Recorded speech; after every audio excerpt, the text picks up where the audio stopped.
小伙被关进了水下牢房，想要逃出去，只有完成门卫的挑战，挑战失败就会一直待在里面。牢房的外面有4把铁锁，每完成一个挑战就能拿到1把钥匙。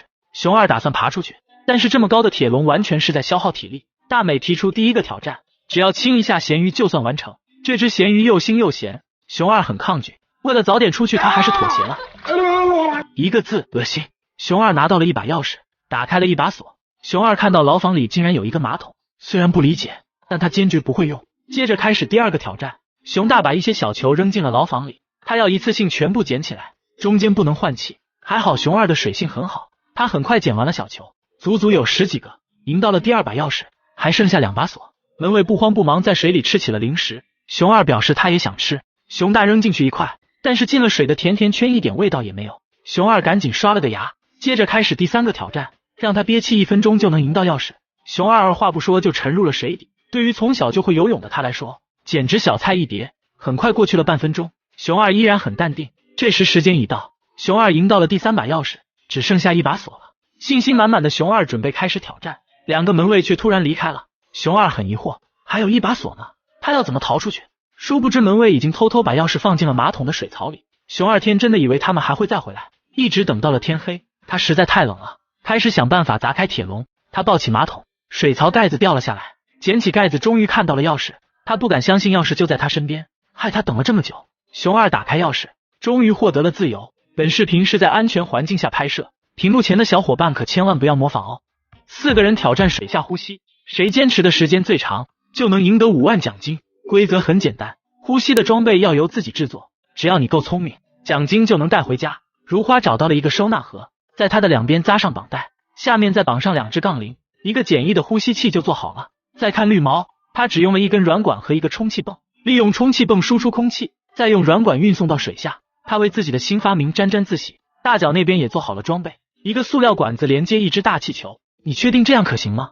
而铁柱的就更加简单了，1根不锈钢软管，再加1个水桶，他的装备也完成了。4个人的奇葩装备，你觉得哪个会赢得比赛呢？先友情提示一下，以下是危险动作，请勿模仿哦。首先挑战的是如花，他深吸一口气就钻进了容器里，可以看出容器大部分都在水中，只有上面的1/5露在上面，但是水的密封性很好，如花只能靠一点氧气勉强呼吸。很快时间过去了2分钟，他容器里的氧气基本没有了，四周也都是水蒸气。如花表示呼吸很困难。到了第4分钟，他很想出去呼吸下新鲜空气，纠结了几十秒，他浮出了水面。他的成绩是4分37秒。如花表示很满意，但是一旁的绿毛和大脚却很有压力。下一个轮到绿毛了，他拿着软管下入水中，充气泵在岸上为他传送空气。他深吸一口气沉入水中，刚开始表现得很平静，铁柱以为他的软管很好使，话音刚落，他就浮出了水面。绿毛说这个软管一点用也没有，只能让你喝更多的水，所以他的成绩是22秒，暂时排到第2名。接着轮到大脚了，他带着气球进入水中，开始了挑战。他一只手捏着气球，需要空气时就用嘴巴吸一下塑料管。就在大家以为他的方法可行时，他也浮出了水面，表示这个东西一点用没有，所以他的成绩是30秒。傻大个还很高兴，最起码他不是最后1名了。接着轮到铁柱了，他一手拿着杠铃，一手拿着小红桶进入了水中。他会坚持多久呢？刚开始铁柱在水中没有什么反应，随着时间的推移，他也开始呼吸困难。在3分钟时他浮出了水面，显然如花赢得了比赛。如果是你，会选择做什么装备呢？在水上拔河比赛有多好玩？只要最后一个落水的就能赢得5万奖金。为了更加好玩，特意请来了村里的拔河冠军。参加比赛的共有6个人，2为一组进行比赛，赢的人就可以进入下一轮。第一组比赛的是小王和如花，2个人站在水上，手里拉着绳子的2端。倒计时一结束，就开始了比赛。如花虽然是女生，但是底盘却很稳。起初小王并没有占到便宜，但是这种力量并不持久，如花变得很吃力。眼看绳子一点一点的被小王拉走，如花想要反击，但是女人哪有男人力气大，很快她就被拉下了水。这一轮小王赢了。接着轮到绿毛和大脚了。比赛刚开始，2个人默契的笑出了猪叫声，也不知道在笑个啥。很快大脚就慌了，2只大脚太滑，有点站不稳，但是绿毛的战术就很好，身体半蹲着，2只脚一动不动，把力气都用在了手上，不一会就把大脚拉下了水。这一局绿毛赢了。接着轮到铁柱和冠军了。冠军很自信，上场之前还不忘吹嘘一下当年2个人参赛自己拿了冠军的光荣事迹。听到这些，铁柱更加紧张了，但是为了奖金，他觉得可以一试。比赛刚开始两个人拉着绳子不分上下，水上不比陆地，空间小而且还狡猾，所以他们拉来拉去还是处于中间位置。但是铁柱一直在防守，死死拉着绳子，然后趁他一个不注意就把他拉进了水里。铁柱不敢相信自己竟然赢了，但是冠军却觉得很丢脸，一直说是他大意了。剩下的3人将进入下一轮，还是老规矩，两为一组进行比赛。首先出场的是绿毛和小王，主持人一声令下，2个人就开始了比赛。他们使劲拉着绳子，明显绿毛的力气大一点，只用了3秒就把小王拉下了水。绿毛赢了，他将和铁柱一起进入决赛。2个人蓄势待发，等比赛开始以后，他们都用同样的姿势使劲拉着绳子，然后左一下右一下，都不肯前进一步。就在这时，绿毛脚滑了一下，抓住机会的铁柱就把他拉进了水里。恭喜铁柱赢得了比赛，也拿到了奖金。冷水池和热水池哪个更舒服？只要最后一个出来的就能赢得5万奖金。水池的温度会随着时间增加或者减少，中间还要完成高难度的挑战，所以无论在哪个水池都会很好玩。大伟选择了冷水池，小白选择了热水池。冷水池的温度只有 5.1 度，而热水池的温度高达44度。他们一边热得难受，一边冻得发抖。2个人几乎用尽了所有的词汇来形容现在的心情，但是主持人却告诉他们，受不了可以随时出去。瞬间2个人哑口无声。小白觉得，如果想赢得比赛，他必须尽量不要动，这样身体就不会产生热量。而大伟那边正好相反，他必须摇摆，让身体动起来，才不会被冻僵。这时主持人拿来了他们最喜欢的食物，冷水池的是冰淇淋，热水池的是一根辣椒，只要吃掉1口就可以。大伟吃完冰淇淋表示，唯一暖和的脑袋也被冰得嗡嗡的。轮到小白吃辣椒了，虽然很不情愿，他还是咬了一大口，然后辣得嗓子直冒火。他赶紧往脸上洒了些热水。2个人都完成了挑战，主持人奖励冷水池1桶冰块，奖励热水池1壶热水。你确定这是奖励吗？等主持人走后，冻得发抖的大伟看着对面的小白，羡慕不已，多想自己也能变得热起来。小白却说有何不可。2个人确认了眼神，很快交换了位置。大伟躺在热水池里，感觉到了天堂，小白在冷水池里也不想出来。3秒以后，2人又迅速交换了位置。赶来的主持人并没有发现，接着开始第2个挑战。2个人比赛憋气，时间最长的可以赢得这张充气垫。主持人数到30，2个人一起趴入水中。好巧不巧，小白正好赶上一个喷嚏，所以大伟赢得了这张充气垫。开心的大伟一屁股就坐了上去，但却做了个寂寞。生气的大伟又还给了主持人。接着开始第3个挑战，主持人拿来了一张芥末膏药，贴在了小白的胳膊上，泼上水后它就会发热。而大伟的是10盒冰块，加上这些冰块，冷水池的温度又下降了很多。很快大伟被冻得说都不会话了。再看小白那边更加难受，芥末膏开始起作用，小白表示胳膊又辣又热，他龇牙咧嘴的很难受。尽管又坚持了3秒，还是不甘心的做出了选择。小白放弃了比赛。恭喜大伟赢得了奖金。如果是你，会选择冷水池还是热水池呢？下一个挑战，极限捉迷藏。水下小房子里有3个人，只要最后一个离开，就能赢得10万美刀。这个水房子不是一般的小，水位也达到了脖子处，幸好里面有一个氧气管。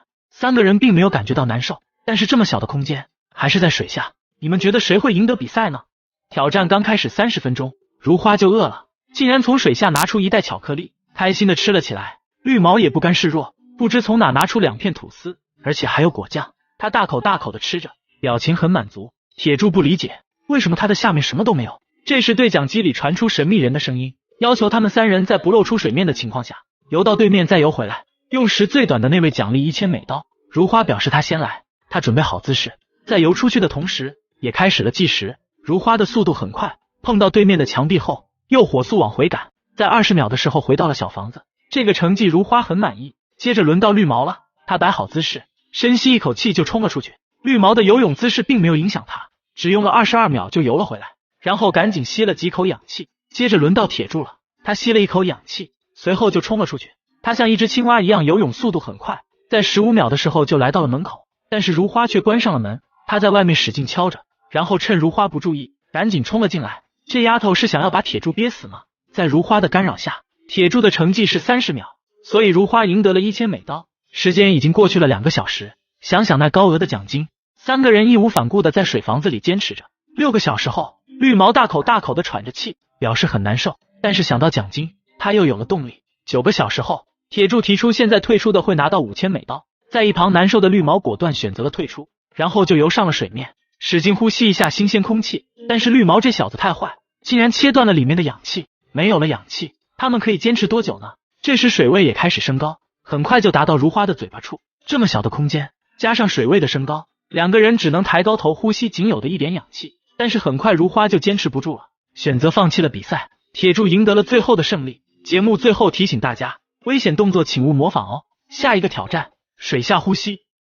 小伙挑战在水下骑自行车，他能正常行驶吗？而如花却认为灵活的溜冰鞋肯定可以。绿毛表示不敢苟同，然后拿出了擅长的滑板车，谁能穿过这片泳池就能赢到1000美金。铁柱骑着自行车一头扎进了水里，才发现浮力太大，车轱辘不能着地，于是把2个哑铃绑在了车身上，再次下水尝试。这次车子沉了下去，铁柱迫不及待地往前骑行，到达深水区时，车子顺着坡道往前移动，他的2只脚轻飘飘的，好像没什么用。铁柱觉得不满意，把一个10斤重的背包背在身上继续尝试。这次他的脚终于能动了，水的阻力让他骑得很缓慢，但还是晃晃悠悠地到达了终点。没想到在水下也可以骑自行车，你他娘的还真是个天才！轮到绿毛的滑板车了，而如花却不受控制地滑进了水里。看他这么着急，还是他先来吧。如花准备背上10斤重的背包，却不小心被带进了池底。这包也太不自量力了，我100多斤的体重还能让你带跑偏了？他踩着溜冰鞋开始往前跑，脚下一滑又摔倒了，只好把背包放在了前面，保持好平衡才能往前走。他用手划着水流往前移动，溜冰鞋的轱辘好像动了，但他更像是在游泳。如花觉得已经很棒了，剩下的就交给评委打分吧。绿毛踩着滑板车闪亮登场，差点没把自己淹死，还好戴了安全帽。他也在滑板上绑了一个杠铃，但这次不是踩着，而是坐在上面随波逐流。绿毛觉得很好玩，就像过山车一样。我很好奇，明明在陆地上就能骑得很好，为什么要去水下骑呢？难道他们那里没有吃大席的风俗吗？500斤的冰山里藏着一辆红色的跑车，谁先找到它，就能开走这辆帅气的兰博基尼。比赛还没有开始，他们已经等不及了。如果错过了这辆跑车，肯定会后悔一辈子。而红毛却表示，赢不到这辆车就要把头发染成绿色。使用的工具每人一把铲刀，凿开上面的冰块就能升级工具。2支队伍既紧张又激动，冰块很容易破裂，但是对方的速度一直在超越。主持人担心到处飞的冰块伤到兰博，于是在车的2边架起了屏障，他们可以毫无顾虑尽情释放全身的能量了。大壮选择在中间凿出一条裂缝，每次掉落都是一大块，而蓝队选择一点一点的吃掉它。红队进步很快，眼看就要拿到第1层的绿牌，蓝队只好效仿他们，凿开一大块冰，幸运地找到了升级工具的绿牌。新工具是一把锯子和棒球棍。小黑的力气很大，不停地砸向冰山，第2层也被砸开了一半。而大壮这边刚刚拿到绿牌，他不相信有人比他力气还大。2个男人无意间激发了斗志，看来大壮这次遇到了对手。你们觉得谁的力气更大呢？主持人吓得不敢靠近，很怕会伤到自己。红毛也想加入勇士的队伍，却被棒球棍震得小手发麻。小黑嘲笑他只配做一只卡拉咪，你看不起谁呢？尴尬的红毛再次拿起了工具，大壮让他躲一边去，他要释放男人的力量。10厘米厚的冰块被他一棒打碎，眼看第2层就要瓦解，而蓝队还在小鸡叨米。当看到红队的进步时，小黑也坐不住了，抢过棒球棍使劲砸向冰块。他可不想认输，但还是红队先一步找到了黄牌，升级了工具。下面的几层被钢化玻璃紧紧包围，所以只能一点点砸碎，再用手挖出碎渣。挑战变得有些困难。这时蓝队也拿到了新工具，又仿佛回到了起点。怎样才能快速打碎这些被包围的冰块呢？主持人拿来一个转盘，可能会转到奖励或惩罚。小黑果断选择赌一把，结果很幸运，转到了神秘人的帮助，但只有2分钟。4个人疯狂砸冰块，溅起来的渣渣就像暴风雪。2个神秘人特别卖力，其中1人竟然拿来了电锯，准备锯开这座厚厚的冰山。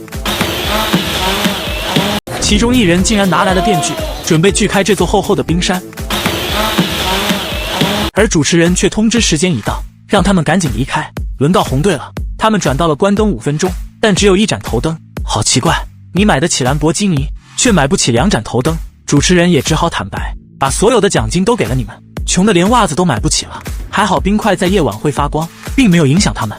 5分钟已过，灯光再次点亮，才发现红队比蓝队快了一点。蓝队只好走捷径，把中间的冰块挖出来。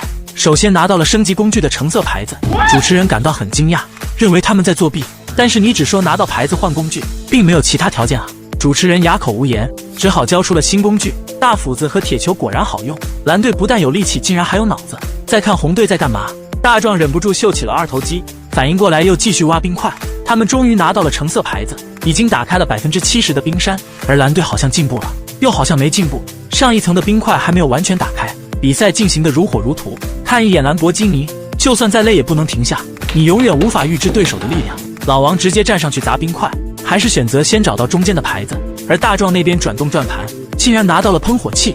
红毛融化冰块，大壮继续发力，两支队伍几乎同一时间拿到了红牌，一起升级了工具。大壮认为里面的冰块太难挖，于是准备打开外面的钢化玻璃，而蓝队转动转盘，竟然转到了冻结对方5分钟。红队瞬间变成了雕像，蓝队抓住机会赶紧赶超，他们还是一样的思路，只砸中间的冰块，或许车子就藏在正下方。大壮终于被解冻了，拿起大锤子继续攻击钢化玻璃，很快就出现了松动，打开这圈保护层，里面的冰块就容易多了。红毛立功心切，抢过斧子继续砸，而蓝队好像发现了什么，用手挖出里面的碎渣渣，看到了红色的跑车，两个人合力挖了出来，抢先一步赢得了比赛。而大壮只晚了几秒，他也拿到了车子的残骸，不容置疑，恭喜蓝队赢到了兰博基尼。那么问题来了，你觉得大壮他们输在了哪呢？小伙一口气吹了20个大气球，用什么工具才能全部扎破呢？是颇有心机的小飞镖，还是一键成名的穿云箭？谁能扎破的最多就能赢到$1000。使用的工具由对手选择，所以想要拿到奖金简直难如登天。老大为杰瑞准备了一个乒乓球，他认为只要力气大，一切皆有可能。结果如他所愿，一点可能也没有。他为老二选择了一颗棉花糖，又甜又软，但杰瑞的心不是一般的黑。本以为没什么用，却意外打破了一个棉花糖，也算是死得其所了。老二拿了一张纸牌交给老大，魔术师可以把纸牌变成刀子，老大认为他也可以。原来童话里都是骗人的，肯定不是人的问题。杰瑞这次的工具是羽毛球，他大喊一声，用力发出，还是没有打破一个气球。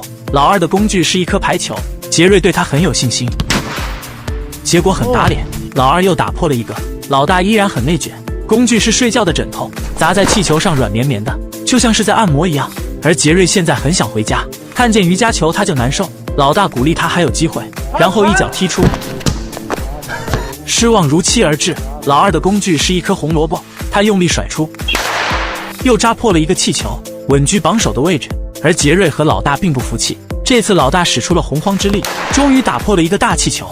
杰瑞的工具是网球，以往的经历让他很紧张，他不会还这么倒霉吧？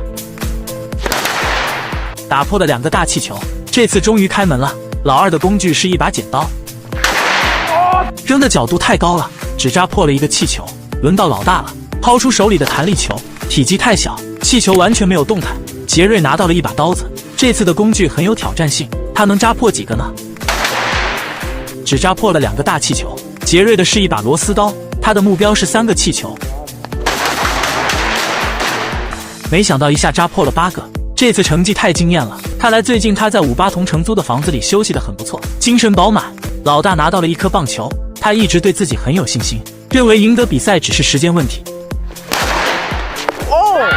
太过自信，小球都对他有意见了。杰瑞拿到了一把标枪，或许会把气球穿成糖葫芦，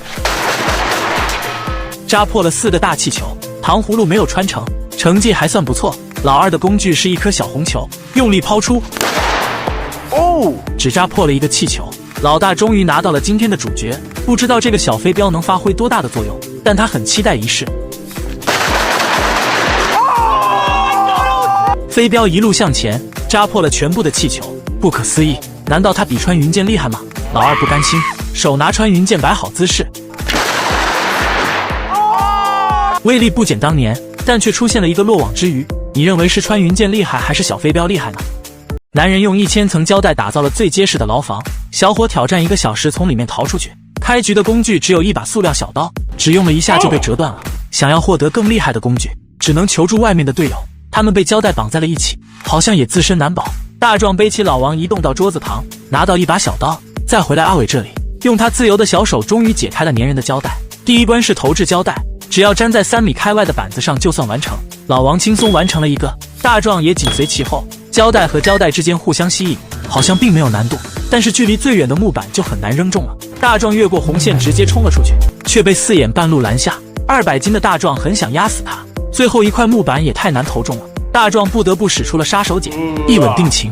胶带果然动心了，但是4眼却说2个人都要完成。老王继续投掷，大壮让他释放男性的魅力。这一次胶带又被迷惑了，2个人终于完成了第一关。阿伟的新工具是几把长刀，只是1000层胶带又臭又硬，砍在上面几乎没有效果。他只能将刀尖刺进胶带里，挑起来10几层，再用长刀慢慢割掉。这个过程太浪费时间，他希望能拿到更好的工具。第2关是隔着胶带墙拿到4个相同的图形，就能解锁新工具。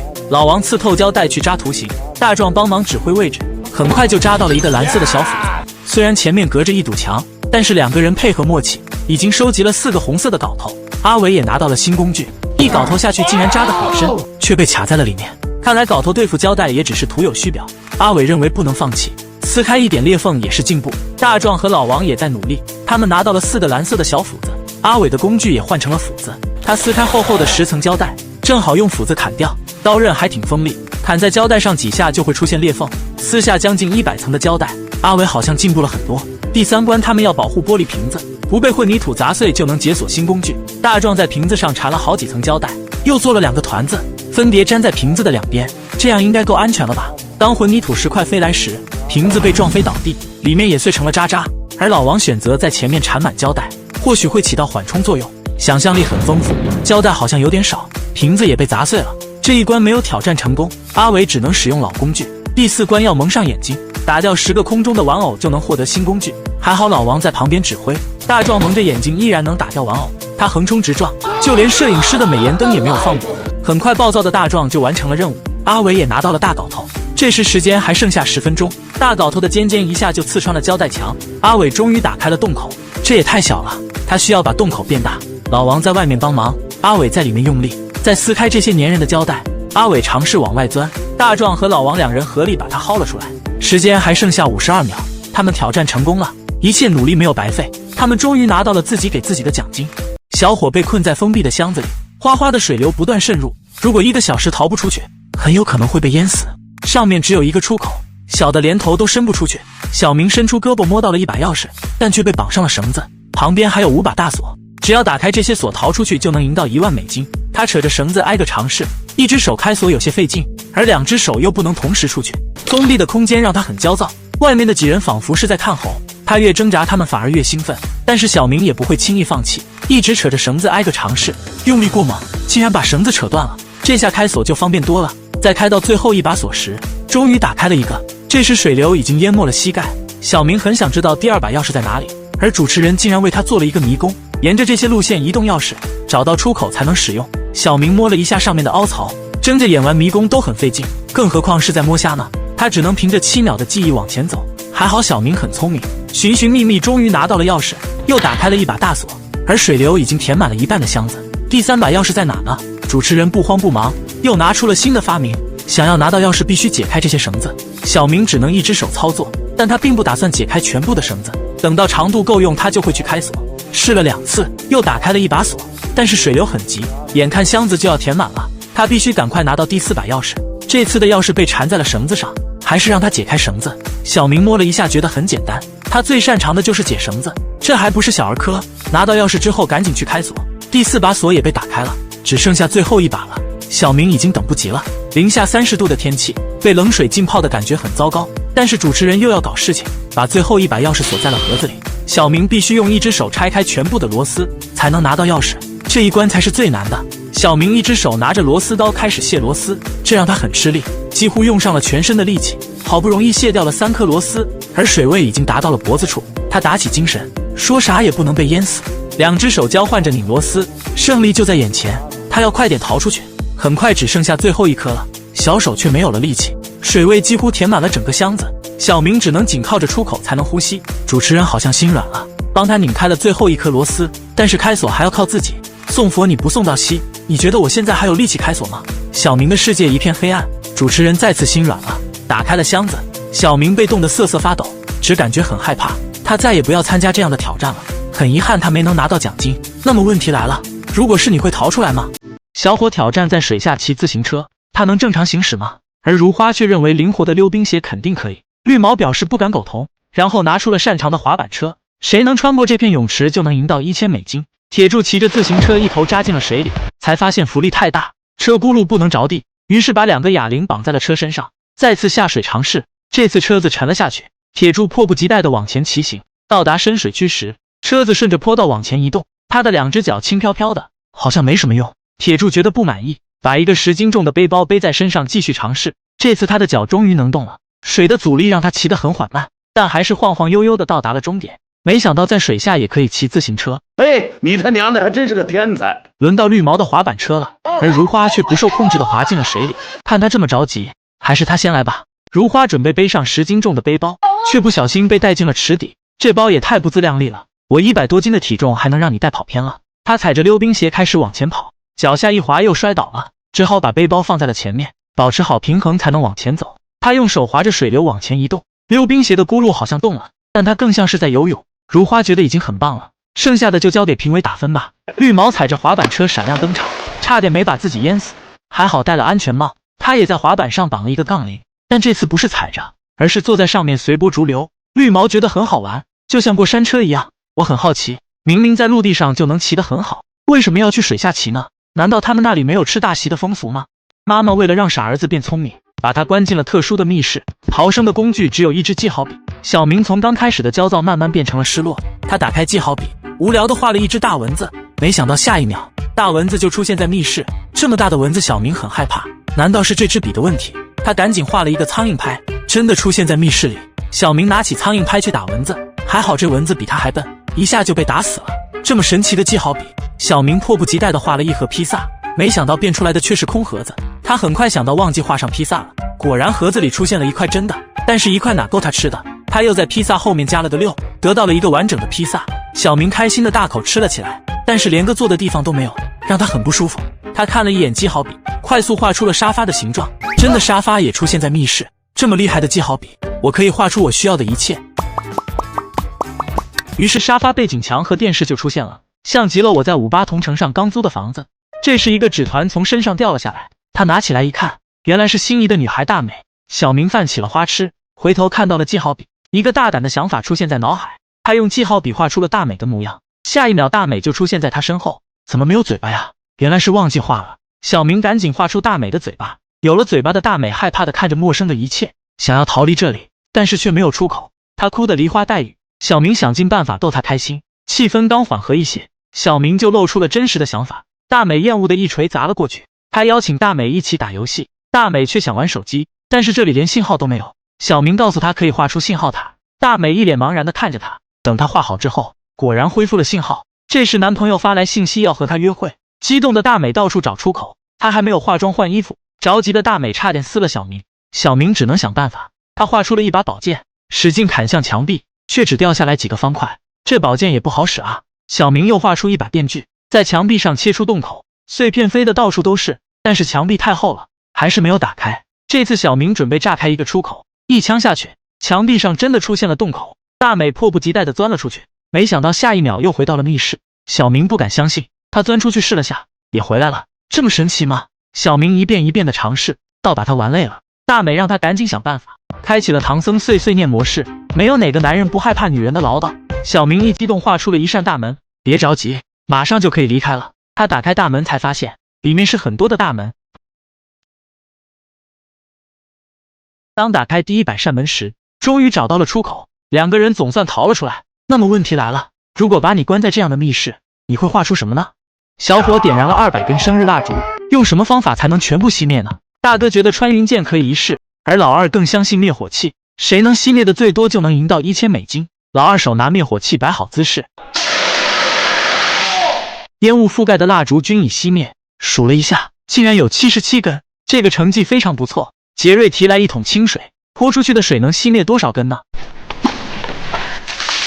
落水的方向控制得很好，几乎全洒在了蜡烛上，一下熄灭了79根。老大选择了一把呲水枪，瞄准目标，水力很足，射程以内的蜡烛全部熄灭。仔细一数，有42大根，这个成绩老大好像并不满意。接着开始第2轮，老二决定用自己的口水喷灭蜡烛，他嘴含一大口隔夜水。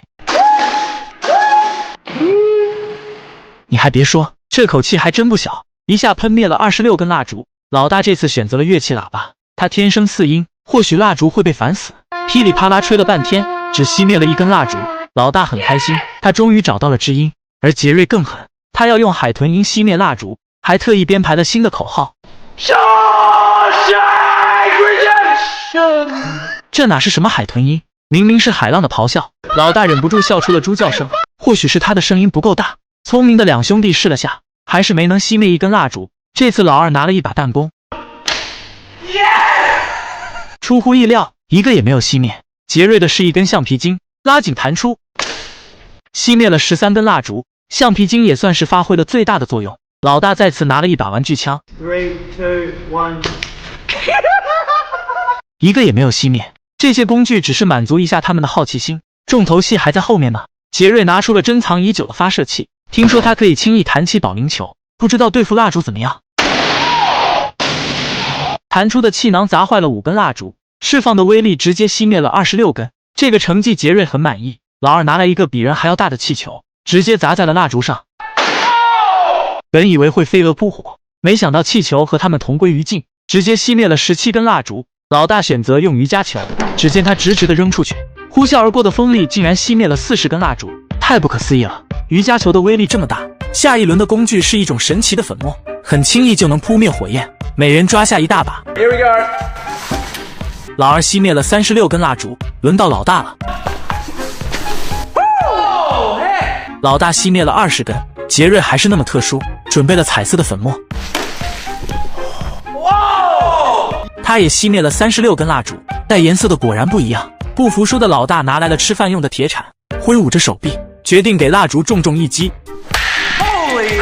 这还没完，他又连续拍打了2次，拍灭了82根蜡烛，还是没有熄灭全部的蜡烛。而杰瑞破釜沉舟，把自己带的物品全部扔向了蜡烛，就差手机没有牺牲了，只熄灭了38根蜡烛。老二决定使用最原始的方法，反正我有的是口气，就不信不能全部吹灭。在吹到第38根时，他好像没有气了。节目组终于拿出了穿云箭，老大先来尝试，姿势摆好，迅速发射。箭的方向却偏离了轨道，只熄灭了4根蜡烛。轮到杰瑞了，他激动的小手发抖。和老大的箭法差不多，熄灭了6根蜡烛。老二已经等不及了，他半蹲着身体瞄准目标，一箭发出，断断续续熄灭了22根蜡烛。他的成绩一直排在第1，所以老二赢得了比赛，也赢到了奖金。那么问题来了，你觉得什么工具能熄灭全部的蜡烛呢？用纸板做的小船可以过河吗？谁能驾驶小船到达对岸就能赢到奖金。小明准备做一艘可爱的小鸭船，乔治要做一艘大轮船，而阿伟决定制作一艘帅气的游艇。时间很充足，他们可以发挥想象，随意制作。小明画出小鸭的形状当做船头，再裁剪出船身，用纸板围上一圈，大概的造型就出炉了。他还要在船底留一个洞口，饿的时候就可以钓条鱼来吃。落不落水的不重要，但是不能饿肚子。小明从口袋里拿出一张纸板，最后再做一个船帆，小船就可以迎风漂流了。历经了1个小时，他的小船终于完工了。乔治那边已经做出了船身，他还做了一个船锚，计划着随时靠岸。船头再加上一面小红旗，代表着胜利和信号。还要在船上建一间房子，不怕下雨天，还能在里面休息。乔治用了2个小时，终于做好了大轮船。再看阿伟那边，游艇的制作比想象中麻烦，还好他提前准备了图纸，把做好的部分零件粘在一起，游艇基本已经成型。辛苦了5个多小时，他的游艇终于做好了，不但有螺旋桨，还有方向盘，特别像小1号的泰坦尼克号。你们觉得谁能挑战成功呢？小明非常自信，他要第一个尝试，小心的把小船放进水里，漂浮的是很好，但是里面已经进水了。小明坐进去之后竟然没有翻车，还可以在水面上移动。薄薄的一层纸板很快就被浸透，他也不再伪装了。旱鸭子不会游泳，只好带着他的废品一起放弃了挑战。轮到乔治了，他把轮船拖下水，这么大的小船不但可以漂浮，还可以承受1个人的重量。乔治拿着船桨向前滑动，朝着中间行驶。他已经走过了一半的路程，但是船底好像有些进水了，他只好躲进了房子里。船身出现了倾斜，进水的地方更多了，还没等离开纸船，他就掉了下去，轮船瞬间分崩离析。乔治也挑战失败了，好遗憾，差一点就能到达对岸了。阿伟的游艇已经准备就绪，他跳上去试了下，感觉很结实，自信地邀请2人一起上来。3个人的重量完全没问题，但是越往前走，小明越害怕，他主动跳下水离开了游艇。阿伟嘲笑他胆子太小，很快结实的游艇出现了裂痕。为了减少压力，乔治果断推阿伟下水，自己留在游艇上。阿伟一脸懵逼，这到底是谁的船？于是奋力朝船上爬去。2个人的重量，游艇根本承受不住，想要到达对岸是不可能了。阿伟也放弃了挑战，不知道是他们太笨还是纸板太笨，3个人都挑战失败了。看来用纸板做小船并不现实。